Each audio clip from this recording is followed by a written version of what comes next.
Rate चल रहा है मुझे कमेंट करके ज़रूर बताना। इसमें अब मैंने कर दी ऐड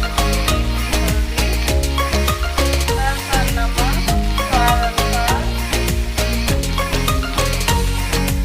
पानी ऐड कर देंगे ताकि टमाटर अच्छे से गल जाए।